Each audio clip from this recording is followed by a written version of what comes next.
Bapak Ibu, kalau mau diselidiki hati kita, coba kita cek and recheck ya. Maka sesungguhnya hati manusia itu tetap ada yang kosong. Apapun yang kita isi di sana, hati manusia itu adalah sesuatu yang seperti spons. Apapun yang masuk, kalau kita serap, ini berbicara tentang keinginan. Maka tentunya kita nggak akan pernah puas dan tidak akan pernah puas. Itulah hati manusia. Selalu ada keinginan dan selalu ada keinginan. Dan Alkitab bahkan menjelaskan itu ya Bapak Ibu, bahwa pengejaran akan keinginan, makanya 3 roh jahat sebenarnya di balik semua keinginan itu adalah keinginan mata, keinginan daging, dan keangkuhan hidup.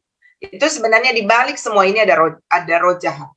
Dan ternyata iblis memakai ini untuk membuat kita menjadi orang-orang yang menghalalkan apapun untuk mendapatkan atau mengisi kekosongan itu. Tapi nggak akan pernah terpuaskan sampai akhir hayat kita selama kita belum menemukan harta karun yang sesungguhnya. Dan pagi ini saya mau menyampaikan tentang bagaimana kita menemukan harta karun sehingga kita puas.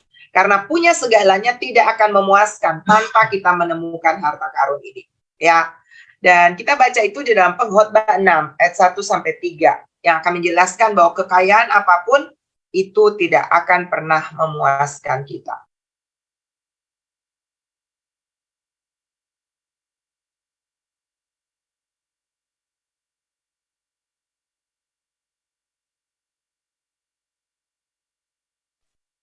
Kita baca Bapak Ibu di dalam Pengkhotbah 6 ayat 1 sampai 3.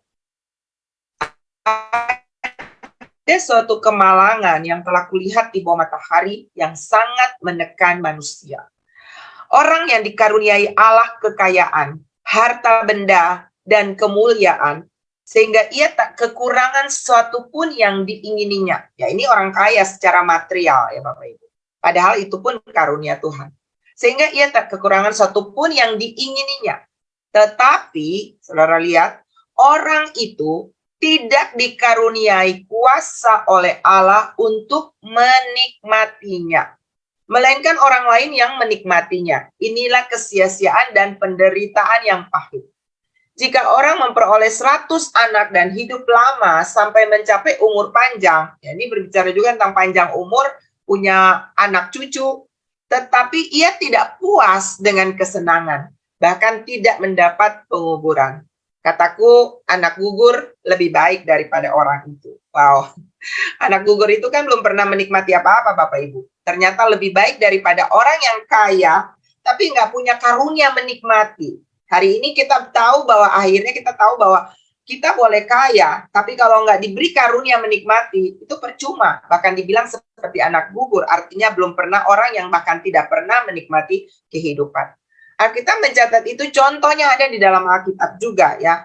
Di dalam Lukas 12 ayat 16 sampai 21 dikatakan di sini. Kemudian ini adalah sebuah perumpamaan yang Tuhan katakan. Ada seorang kaya, tanahnya berlimpah-limpah hasilnya. Ia bertanya dalam hatinya, apakah yang harus aku perbuat? Sebab aku tidak mempunyai tempat di mana aku dapat menyimpan hasil tanahku. Jadi ini orang yang udah melimpah banget ya. Dikatakan di sana, lalu katanya, inilah yang akan aku perbuat. Aku akan merombak lumbung-lumbungku, dan aku akan mendirikan yang lebih besar, dan aku akan menyimpannya di dalamnya segala gandum dan barang-barangku. Sesudah itu aku akan berkata kepada jiwaku, jiwaku, ada padamu banyak barang, tertimbun untuk bertahun-tahun lamanya. Beristirahatlah, makanlah, minumlah, dan bersenang-senanglah. Tetapi firman Allah kepadanya, hai engkau orang bodoh, pada malam ini juga jiwamu akan diambil daripadamu, dan apa yang telah kau sediakan untuk siapakah itu nanti? Demikianlah jadinya dengan orang yang mengumpulkan harta bagi dirinya sendiri. Garis kata itu Bapak Ibu, jikalau ia tidak kaya di hadapan Allah. Wow.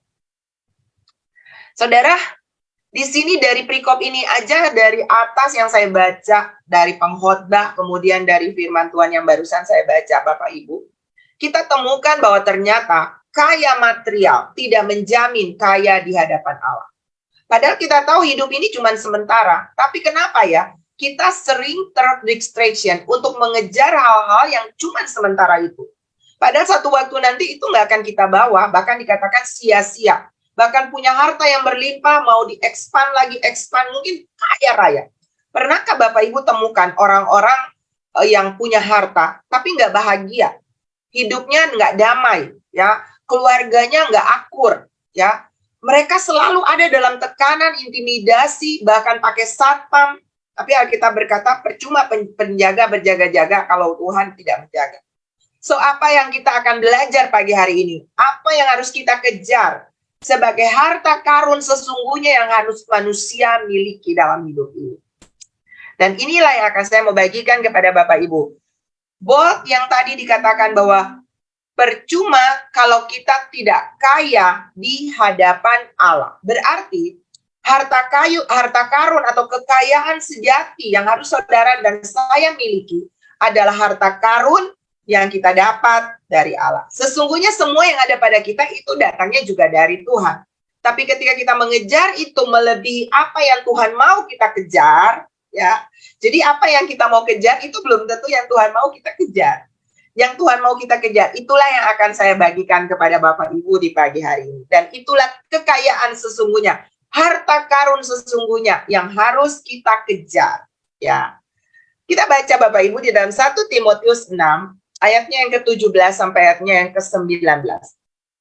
Peringatkanlah kepada orang-orang kaya di dunia ini agar mereka jangan tinggi hati dan jangan berharap pada sesuatu yang tak tentu seperti kekayaan. Saudara lihat, banyak orang kaya hari ini yang lengser. Banyak orang kaya yang akhirnya juga dicopot dari jabatan kemuliaannya dan masuk penjara. Banyak orang kaya yang akhirnya sekarang tidak dianggap lagi karena kehilangan moral, ya. Dan nggak ada artinya itu semua Bapak Ibu. Dikatakan berharap pada sesuatu yang tak tentu. Jadi kekayaan itu sesuatu yang tidak tentu.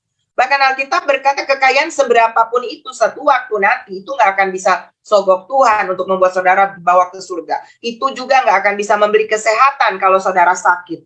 Itu juga nggak akan bisa menolong ketika akhirnya semua itu hilang lenyap, ya. Melainkan dikatakan pada Allah yang dalam kekayaannya memberikan kepada kita segala sesuatu untuk dinikmati. Berulang kali, kalau itu sesuatu yang diulang-ulang, berarti itu sesuatu yang penting.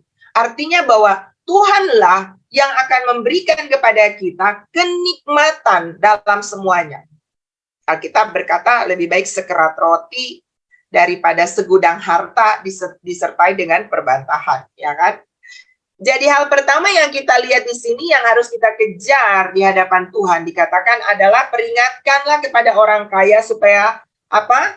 Jangan tinggi hati. Jadi ternyata kekayaan sejati yang kita harus miliki itu ada di mana Bapak Ibu? Hati. Hati yang bagaimana? Hati yang rendah. Bukan sombong, ya. Ingat, ketika kita menjadi orang yang sombong, kita menjadi musuh Tuhan. Ketika kita berkata bahwa ini semua punya saya, ya, ini adalah kebanggaan atau ini adalah milik saya, maka satu waktu nanti atau seketika itu juga itu bisa hilang daripada kita, ya. Karena Tuhan membenci orang yang sombong, tapi mengasihi orang yang rendah hati. Dan yang Tuhan mau dari Bapak Ibu adalah punya yang namanya kerendahan hati. Harta yang paling utama adalah kerendahan hati. Amin.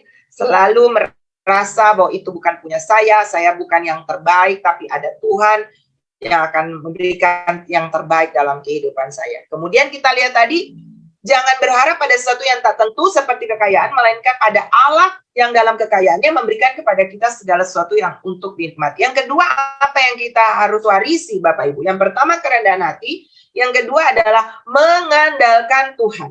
Yeremia 17 ayatnya yang kelima berkata, terkutuklah orang yang mengandalkan manusia, mengandalkan dirinya sendiri, dan yang hatinya menjauh dari Tuhan. Ya, itu kita baru masuk di dalam ranah terkutuk. Bayangkan kalau kita terkutuk. Tapi yang dikatakan di dalam ayat 7 berkata, tetapi diberkatilah orang yang mengandalkan Tuhan. Kekayaan sesungguhnya ada di dalam apa? Mengandalkan Tuhan. Andalkan Tuhan itu adalah satu kunci yang Tuhan berikan kepada saudara.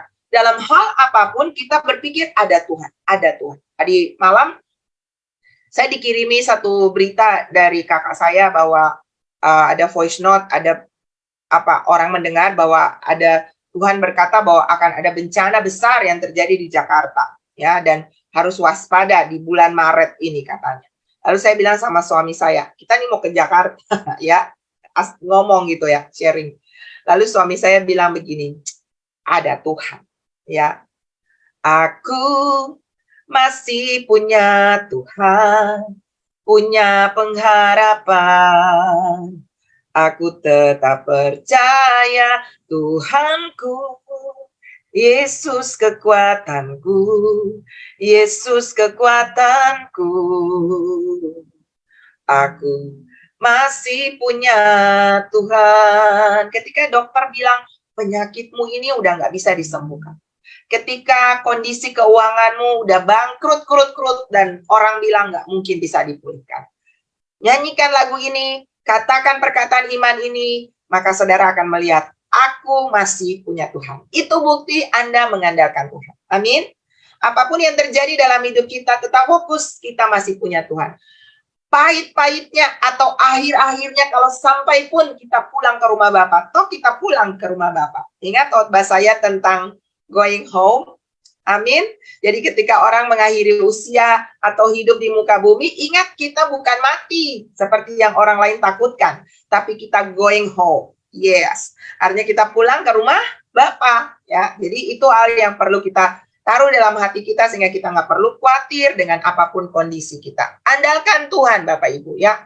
Lalu dikatakan di sana ayat berikutnya di dalam firman Tuhan tadi, peringatkanlah agar mereka itu berbuat baik, menjadi kaya dalam kebajikan, suka memberi dan membagi. Dalam 1 Timotius 6 ayat 17 tadi sampai 19.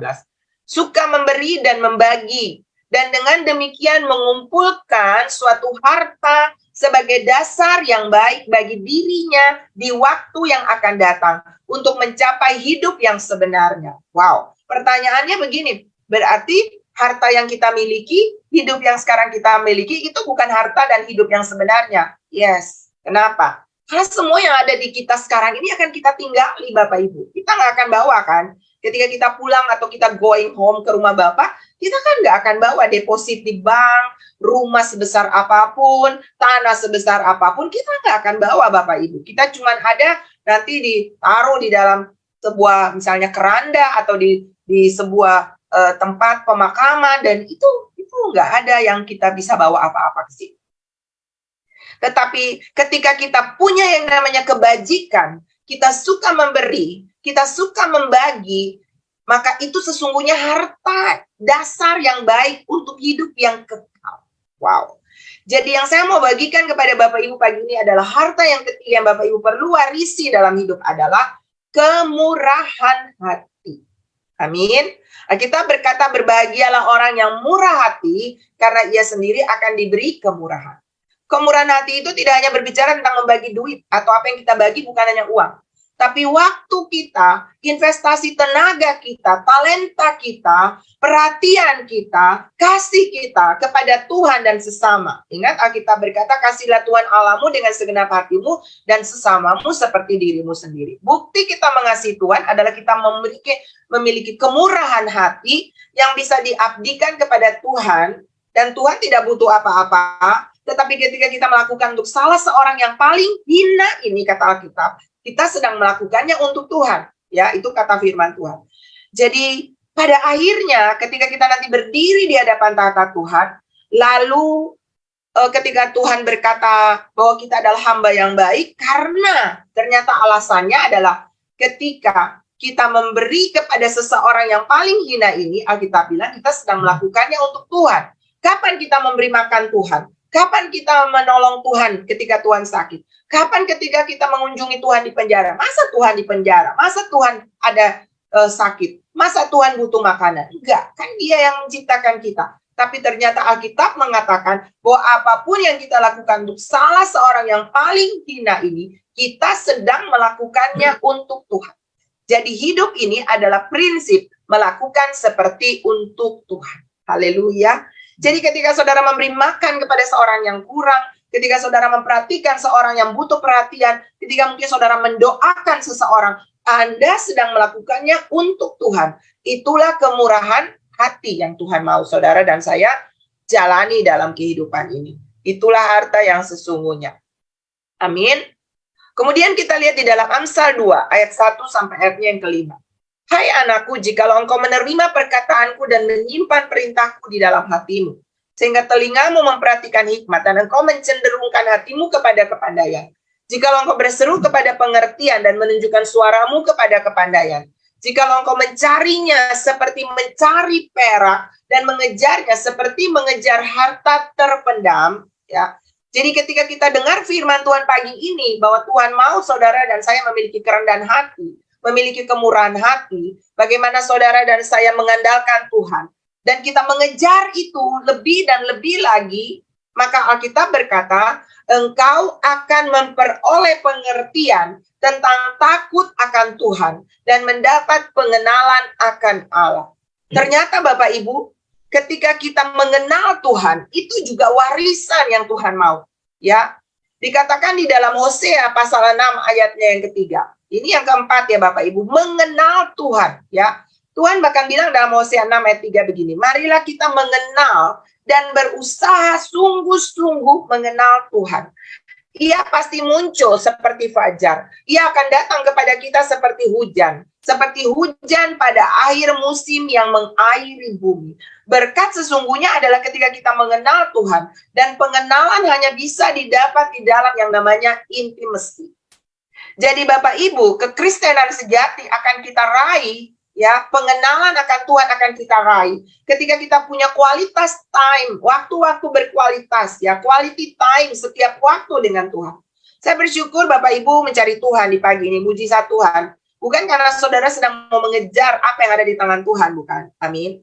Tapi ketika saudara duduk mendengarkan firman Tuhan, maka saudara ingin lebih lagi mengenal Tuhan. Tuhan tuh maunya apa sih? Kan kalau kita mau mengenal seseorang, kan kita pengen tahu nih, selera dia apa ya? Apa yang dia mau? Dan ketika saudara dengar firman, sesungguhnya saudara mau cari tahu, Tuhan seleramu apa? Hidupku ini harus bagaimana? Anda mau diarahkan sesuai dengan firman Tuhan. Itu harta, Bapak Ibu. Karena dikatakan ketika kita mengenal Tuhan, maka dikatakan dalam Hosea tadi, ia akan datang seperti fajar. Haleluya. Dan fajar pagi ini datang seperti mujizat pagi yang saudara dan saya akan alami di sepanjang hari ini. Ia akan datang seperti hujan. Hujan itu berbicara tentang berkat yang mengairi musim, yang mengairi bumi. Ada akhir musim yang mengairi bumi. Ayat 31 Yeremia, pasal 31 ayatnya yang ke-34 dikatakan, dan tidak usah lagi orang mengajar sesamanya atau mengajar saudaranya dan mengatakan, kenallah Tuhan. Sebab mereka semua, besar kecil, akan mengenal Tuhan. Demikianlah firman Tuhan. Sebab aku akan mengampuni kesalahan mereka dan tidak lagi mengingat dosa mereka. Ternyata ketika kita membangun keintiman sehingga kita mengenal Tuhan, maka pengenalan akan Tuhan itu akan memberikan sebab, yaitu apa? Akan Tuhan mengampuni kesalahan kita dan Tuhan tidak akan lagi mengingat-ingat dosa kita. Wow. Jadi saudara, ternyata mengenal Tuhan itu harta yang sangat powerful yang harus saudara dan saya miliki dalam hidup ini. Kita mendapat berkat, kita mendapat mujizat pengampunan di dalam pengenalan akan Tuhan. Dan satu waktu nanti ketika kita berdiri di hadapan tahta Tuhan, kita berkata bahwa orang-orang yang mengenal Tuhanlah yang akan berkata, well done, marilah hambaku yang baik dan setia. Kau telah setia dengan perkara kecil, terimalah kepercayaan perkara-perkara yang besar. Haleluya. Jadi pengenalan akan Tuhan adalah hal yang harus kita kejar dalam kehidupan kita. Kemudian yang kelima Bapak Ibu, Mazmur 25. Dikatakan di sana, ayat 12 sampai ayatnya yang ke-14.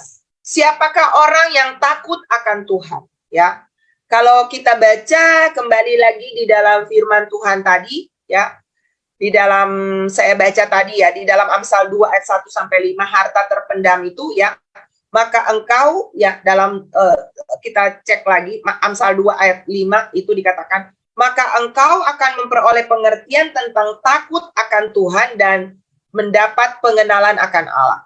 Yang tadi saya baca bagi poin yang keempat itu, harta yang Tuhan mau adalah apa? Mengenal Tuhan.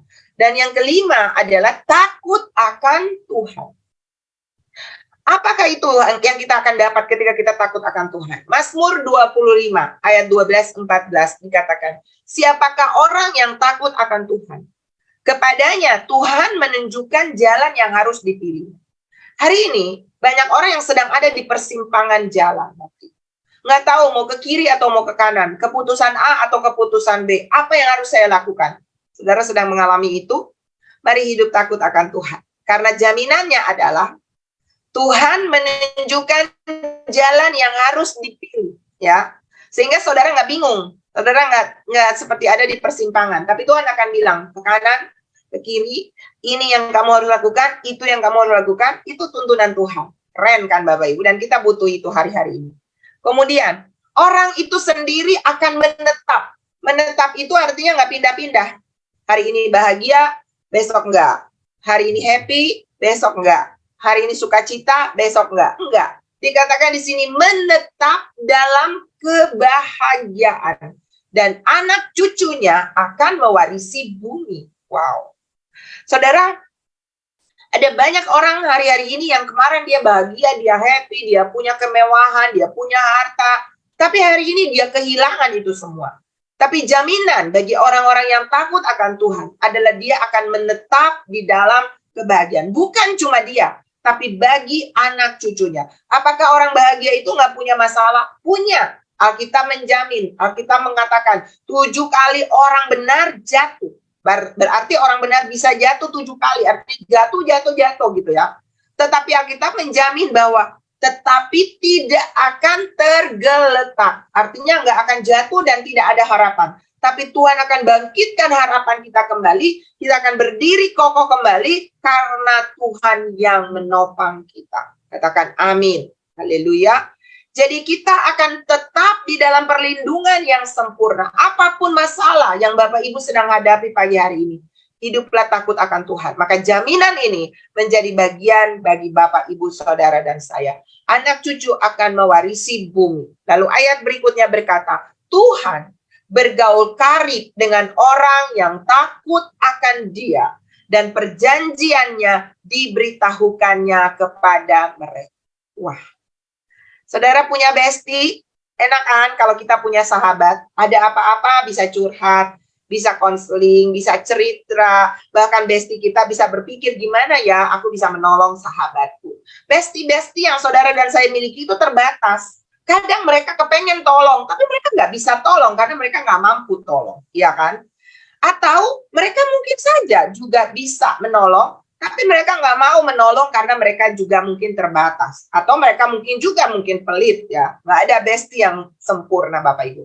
Tapi kalau saudara punya bestie atau sahabat terbaik Tuhan, wow, Tuhan itu mau dan Tuhan itu mampu tolong saudara. Apa yang Tuhan nggak bisa buat? Segalanya bisa. Dan apa yang Tuhan nggak mau buat? Segalanya mau. Bahkan Dia yang jamin kepada Bapak Ibu. Minta, ketok, cari, minta, aku berikan kepadamu. Ketok, aku buka pintu bagimu. Cari, kamu pasti dapat. Wow, mana ada sahabat kita yang selalu bilang, minta, kamu mau apa? Kamu mau apa? Nggak mungkin. Mana ada sahabat yang bilang, tiap hari datang aja ketok pintu kalau kamu butuh sesuatu. Nggak ada. Tapi Tuhan, bestie Bapak Ibu Saudara dan saya, kalau saudara mau untuk jadikan Dia sahabat terbaikmu, maka Dia akan selalu menemanimu dalam suka maupun duka, dalam keadaan apapun. Kita akan berani berkata, ada satu sobatku yang setia, tak pernah Dia tinggalkan diriku.